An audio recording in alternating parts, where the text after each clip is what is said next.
All right, good morning, guys. We have a little project here. What's behind gate number 2? Let's see. Septic problems. That's what we have, septic problems. So today we're going to be excavating for a new leach line to add to this existing septic system. The existing septic system consists of one, I think probably a poured in place tank, built many years ago. It needs a little bit of repair as well.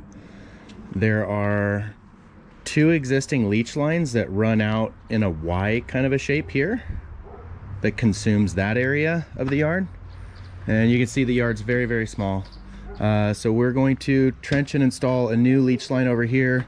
It'll probably end up being about 15 feet of gravel trench. Then there'll be a distribution box somewhere close to where this tape measure's at.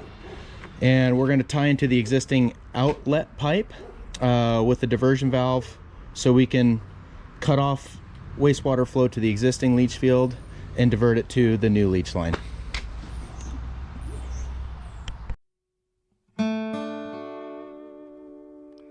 When I was tearing up my closet, searching for a pair of boots,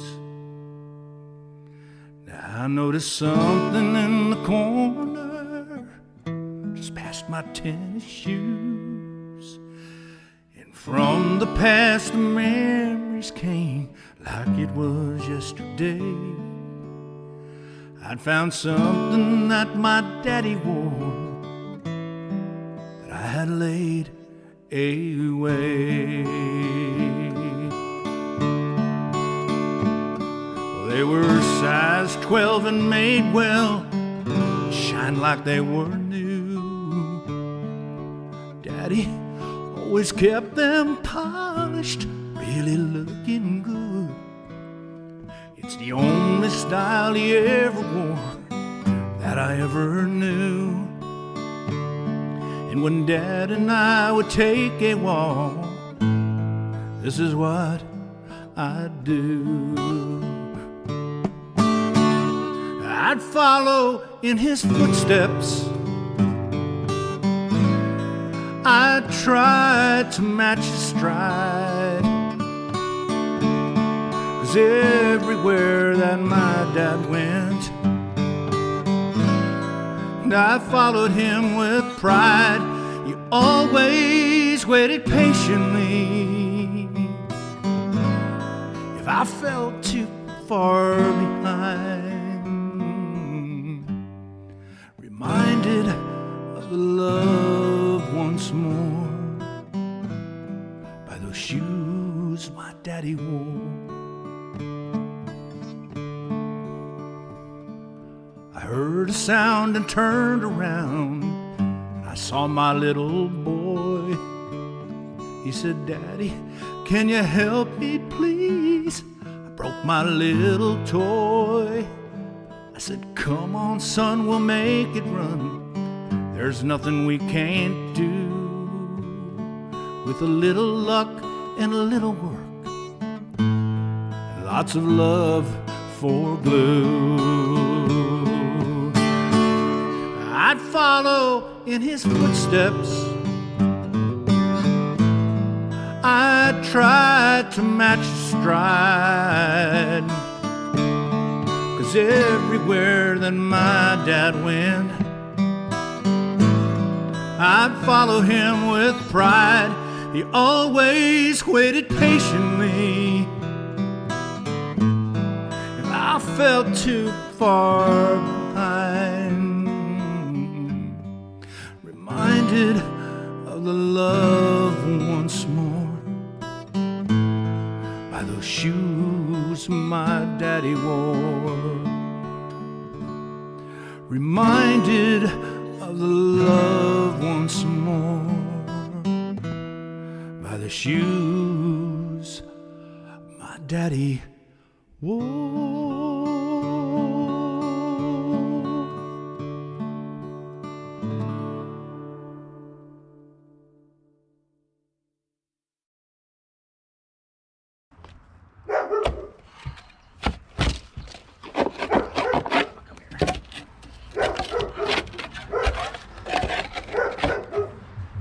lots of random chunks of junk in here. Well, I'm just about done here with the digging of the gravel portion of the trench anyways. I was looking at this root, I thought maybe it's the apple tree, but I actually think this root, let's see, get you pointed over here, is this weird kind of tree right here. I don't know what it is, but it's conifer-esque, I suppose. So anyways, just about got the digging done, and I think I'm going to cut that root out. I don't think it belongs to the apple tree. And here's another one. That one might be the apple tree. Obviously I had to cut through a lot of little apple tree roots. Most of those are right here. I really don't want to hurt this apple tree. It's an amazing, really old apple tree. It's pretty awesome. But here's some of my trophies. Lots of chunks of concrete and everything down in here. There's an edge of an old redwood box. Again, this yard's so small and this property is very old. I mean, there's been a house here for a long time, let me put it that way. That this whole backyard's probably been dug up 3 or 4 or more times. So I found all kinds of pipe. I mean, there's a little remnant of drain pipe right here. Here's some more of my trophies. Corrugated drain pipe. Never use this stuff, it's terrible. Old cast iron. This is Orangeburg pipe. It's asphaltic paperish material. Not good stuff. This is what it does. It squishes into an oval shape and then completely collapses. Some ABS pipe. Anyways, area's been dug up a bunch of times. But I started at 10:30 this morning, and it's I don't know, like 12:35 right now. So that took me about 2 hours to get that dug. I'll have to try to figure out what the cubic yardage is, but I don't know. It's a few yards anyways, probably. So now the water level in the tank here is pretty high. I'm gonna wait until the pumper comes. It's a nasty job in there, but we're gonna have this pumped tomorrow morning. The water level's too high for me to dig at the outlet pipe and expose and cut that. This trench would get flooded with sewage, so that's gonna wait till tomorrow after it gets pumped down. We have to put in a diversion valve and then set a new D-box right here and gravel this leach line, get the pipe in there. So in terms of graveling, I might get started on that today since I'm only at this for 2 hours. And so let's see how that goes. Got to get it in through these 2 gates. The street's right out there, so maybe I'll get the flatbed delivery truck and just kind of scoop it out of the back into the wheelbarrow and wheelbarrow it right into here and go dump it and then spread it back that way. All right, let's get after it. Keep this job going.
Got it for the day.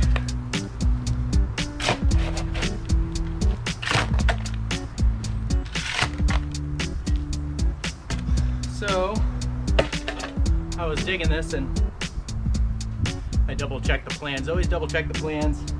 I laid it out initially for a 2-foot wide trench, and was looking at the plans after lunch and realized it needed to be 3 feet wide. So I went down the side, chopped off that 6 inches or so, chopped off this side, and then shoveled it all out. So this is roughly where the D-box is going to sit, and we're going to have about 4 feet of solid pipe to where the perf pipe begins right here.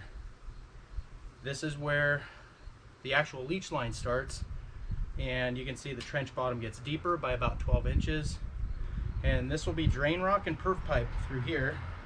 The perf pipe will be level all the way back, so we're gonna wheelbarrow in the drain rock, level out this drain rock bed perfectly level, lay our perforated pipe on it, holes pointing down, and then we're going to cover this pipe with about 2 inches of drain rock, and then filter fabric is going to go over the top of that, and that'll be ready for inspection at that point.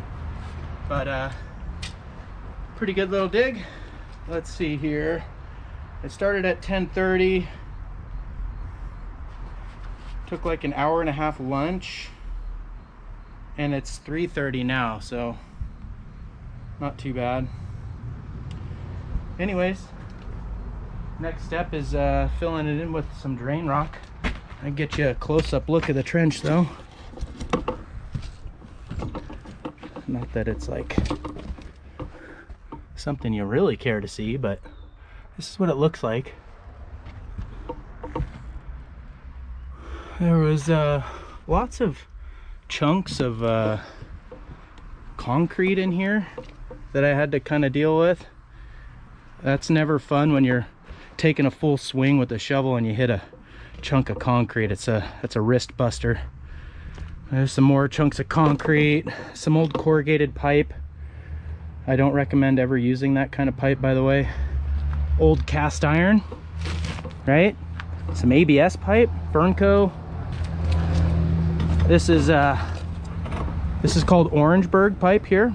It's an asphaltic paperish material pipe, and over time that's what it does. It squishes. I've seen these completely flattened, completely, where you can't even get a pencil through it. Crazy, right? And I don't know if this is true, but, and if anybody can comment on this, from what I was told years ago, they started making Orangeburg pipe out of, asphalt and paper during the war, maybe World War I or II, because steel was in such high demand for building tanks and ships and everything that that they didn't want to use steel for making pipe for people's plumbing, so they switched to this Orangeburg material.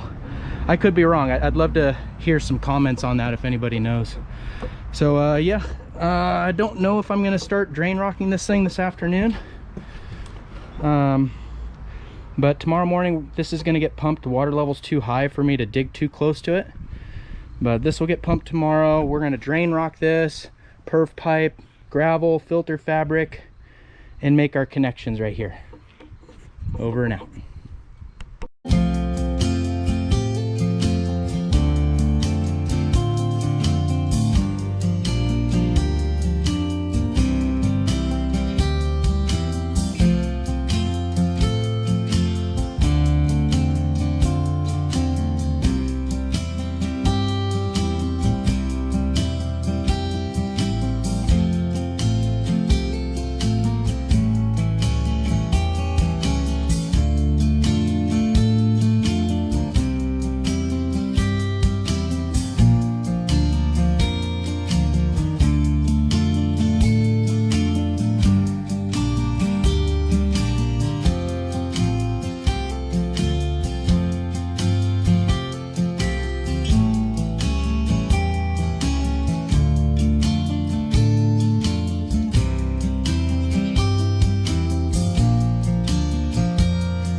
ran off and grabbed some materials for the job. Got a piece of riser, mortar, D-box, some fittings, some ABS pipe. I got the Valterra, the gate valves, sliding gate valves. T. We're gonna be doing something like that in there, and we're gonna do another T like that or like that for going over to the new leach field. So let's get started.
Alright guys, got the mortaring done. Usually I like to mortar after I bed the pipes because you kind of risk the chance of when you're tossing dirt in around the pipes to bed them, that dirt when it's hitting the pipes will bounce and cause the mortar joints to crack. But I'm going to go ahead and bed it real carefully. One of the benefits here at this site is a really sandy soil, so I'm going to be getting that material around these pipes and tamping it in real gently. And there you have it. You know, this tank is really shot. It's not a good tank. It's really old. It appears to be home built, so poured in place concrete tank. It had a hole right here we didn't even know about when we uncovered it, covered with a piece of flagstone. So we mortared that up, mortared a new riser on where the kind of baffle is, an outlet compartment, put a sanitary tee on. You can hardly see it down in there. And as you saw, we have a Valterra knife gate valve here that's going to shut off the existing 2 leach lines. And we're going to leave this one open for the new leach line. And what that will allow them to do is run this existing leach line or leach pit for 5 to 7 years or more. And over time, 7 to 10 years or more, leach lines, the biomatter that's built up in the aggregate, in the soil, in the pores of the soil, can break down over time and dissipate. And this leach field that's currently failed can start to work again. That has nothing to do with the roots, by the way. The roots, if they're in there, they're in there, and would have to get dug out. But that's where we're at. Gonna bed these pipes here, and the next thing would be bringing in some gravel. Actually, I have to dig this whole thing down another 5 inches, because what I thought was the outlet T, or outlet elevation, once I exposed it over here, was a little bit lower. So good thing I didn't gravel and pipe this leach line first. It's always good to verify those grades before you commit to something and get something set into place. So I'm glad I waited on that. Got all of our pipes set. I have to dig this leach pit down another 5 or 6 inches, then we can start rocking that too. Okay, well, let's get back to work.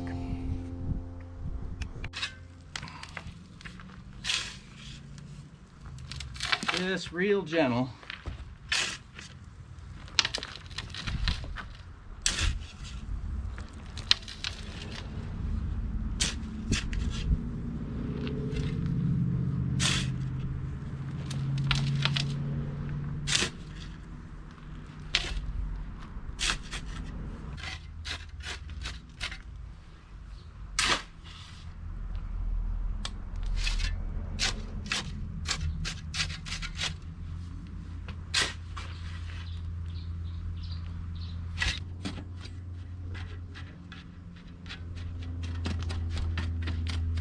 Just see that dirt disappear. I'm just tamping this real gentle. I'll probably give it a little bit more effort tomorrow when everything's set up, but low vibration. You can just see that material sink down in there, and what it's doing is it's pushing under the belly of the pipe. And unless you had 100% free-flowing material, like better than pea gravel, you need to tamp the material around the pipe. It really helps give it a lot more support, allows it to be as strong as it was designed to be. It allows it to be as strong as it was designed to be. So just real gentle tamps.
just had our inspection. Everything went great. For this inspection, really all that was needed was just to take a couple measurements of what was installed, length. The inspector probed the depth of gravel, checked the slope on the pipe, which is good. But that's it, and we're going to start backfilling and start putting this yard back together.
Hey guys, I wanted to say thank you for watching.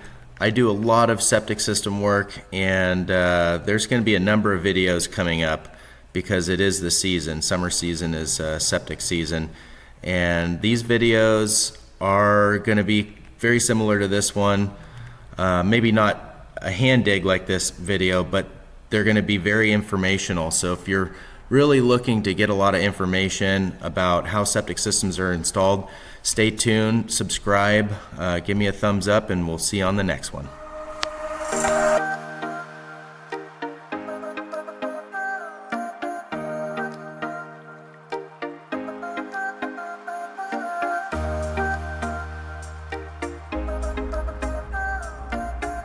The finished product.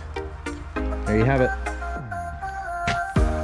All that extra dirt, off-hauled that, backfilled, groomed it out, washed off the lids, have our 2 diversion valves there, and job's complete. Thanks for watching.